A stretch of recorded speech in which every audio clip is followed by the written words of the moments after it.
Hi, I'm Tim Ashdown for Comics and Gaming Magazine, and welcome to a brand new segment here on cgmagazine.ca, Rapid Reviews. In this segment, we'll be going over several titles, in this case, 3 different ones. We'll be talking about each for about a minute.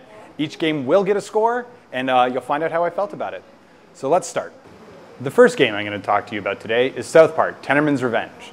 In this game, Scott Tenorman, the evil ginger overlord, has stolen the boys' Xbox hard drive, and they really want to get it back so they don't have to play through every cutscene of LA Noire again. In this game, you can play as each of the 4 boys, Kenny, Kyle, Eric, and Stan. Each one has their own distinct powers and can transform at certain points into their superhero alter ego.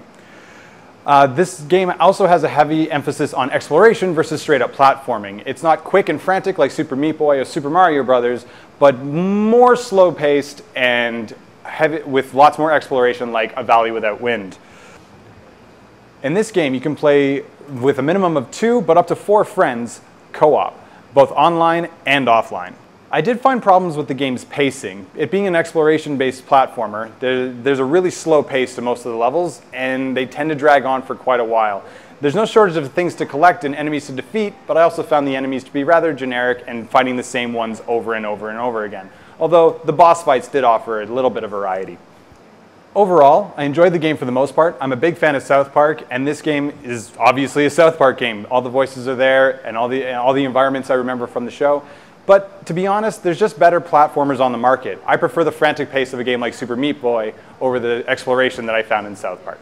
I gave this game 65 out of 100. The second game I'm going to talk to you about today is Blades of Time, done by Gaijin Entertainment and Konami. Blades of Time is one of the most generic derivative games I have ever played. It borrows heavily from several other games in the third-person hack-and-slash genre, games like Bayonetta, Prince of Persia, and God of War.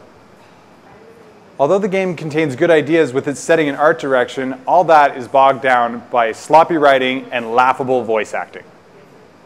The mechanics in combat are complete rip-offs of other games. You can wield magic like in God of War and control time like in Prince of Persia, but in Blades of Time, they are not executed nearly as well. The setting and art direction aren't enough to save this derivative, generic hack-and-slash adventure. I give this game 60 out of 100. The third and final game I'm going to be talking about to you today is FIFA Street by EA Sports. This game contains a huge variety of game types and tournaments that range from the arcadey to the hardcore simulation. This game features a good amount of character progression, which gives it a soccer RPG-like feel.